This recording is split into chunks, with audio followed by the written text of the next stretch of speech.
మొన్న మాట్లాడారు ఏంటి ఆడపిల్లల పట్ల అనుచితంగా ప్రవర్తిస్తే వారికి అదే చివరి రోజు అంట. అసలు ఇన్ని స్టేట్మెంట్స్ ఇస్తున్నారు. గంజాయి మీద ఉక్కు పాదం మోపుతామని కూడా స్టేట్మెంట్స్ ఇచ్చారు. మరి ఇవన్నీ స్టేట్మెంట్సే తప్ప ఇంప్లిమెంటేషన్ ఎక్కడా కనిపించట్లేదు ఏంటి హోమ్ మినిస్టర్ గారు అని నేను అడుగుతూ ఉన్నాను. నిజంగా ఇవన్నీ మీరు చక్కగా ఇంప్లిమెంట్ చేస్తే నెక్స్ట్ డే నుంచి ఇలాంటి దుర్మార్గమైన సంఘటనలు జరగవు కదా. ఇలాంటి సంఘటనలు జరగకుండా ఉండడం కోసమే ఆ రోజు జగన్మోహన్ రెడ్డి గారు దిశ చట్టం, దిశ యాప్ తీసుకురావడం జరిగింది. దిశ యాప్ ద్వారా 1,30,00,000 మంది ఆడవాళ్ళు తమ ఫోన్లో దిశ యాప్ని డౌన్లోడ్ చేసుకోవడం జరిగింది. దిశ చట్టం కేంద్రంలో పెండింగ్లో ఉన్నా కూడా అందులో ఉన్న అంశాలన్నీ కూడా మన రాష్ట్రంలో ఇంప్లిమెంట్ చేశారు. 18 దిశ పోలీస్ స్టేషన్స్ తీసుకురావడం అయితేనేమి, అలాగే ఫాస్ట్ ట్రాక్ కోర్టులు ఏర్పాటు చేశారు, అలాగే ఫోక్సో కోర్టులు ఏర్పాటు చేయడం జరిగింది.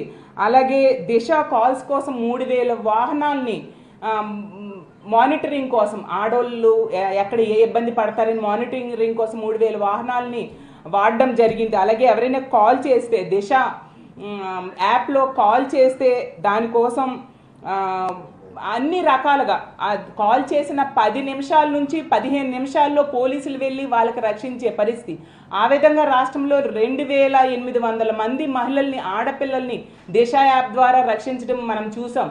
అలాగే 0 FIR కూడా జగన్మోహన్ రెడ్డి గారు తీసుకొచ్చారు. అసలు ఈ దిశ యాప్, దిశ చట్టం అనేది ఎందుకు తీసుకొచ్చారు?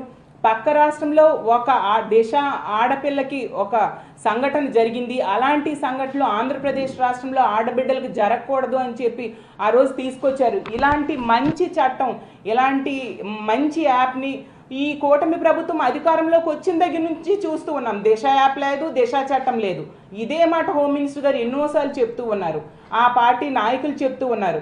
దాంతో ఇలాంటి దుర్మార్గులకి భయం లేకుండా పోయింది. ఇది ఒక ఆయుధం, దిశ అనేది ఒక ఆయుధం. దీన్ని నిర్వీర్యం చేసేస్తే ఇలాంటి దుర్మార్గులు పేటరేగిపోరా? మహిళల మీద అత్యాచారాలు, హత్యలు చేయరా? ఈరోజు రాష్ట్రంలో తీసుకుంటే మనం చూస్తే 3 హత్యలు 6 అత్యాచారాలు అన్నట్టుగా ఉన్న పరిస్థితి. దీనికి ఎండ్ అనేది లేదా? ఒక ఆయుధం తయారు చేసిన వాడి మీద కోపంతో ఆయుధాన్ని నిర్వీర్యం చేస్తే, ఆయుధాన్ని వాడకపోతే ఖచ్చితంగా దుష్టులు, దుర్మార్గులు విజృంభిస్తారు. అలాంటి పరిస్థితి మా ప్రభుత్వం మీద, మా జగనన్న మీద, మా నాయకుల మీద ఉన్న కోపంతో వాళ్ళు ప్రవేశపెట్టిన ఇంత మంచి సిస్టమ్ని ఎందుకు మీరు నిర్వీర్యం చేస్తూ ఉన్నారు? దయుంచి కూటమి ప్రభుత్వానికి నేను చెప్తూ ఉన్నాను, దిశ అనేది చాలా అద్భుతమైన ఆయుధం. దుర్మార్గుల్ని చీల్చి చెండాడే ఈ ఆయుధాన్ని మీరు మళ్ళీ యాక్టివేట్ చేయండి.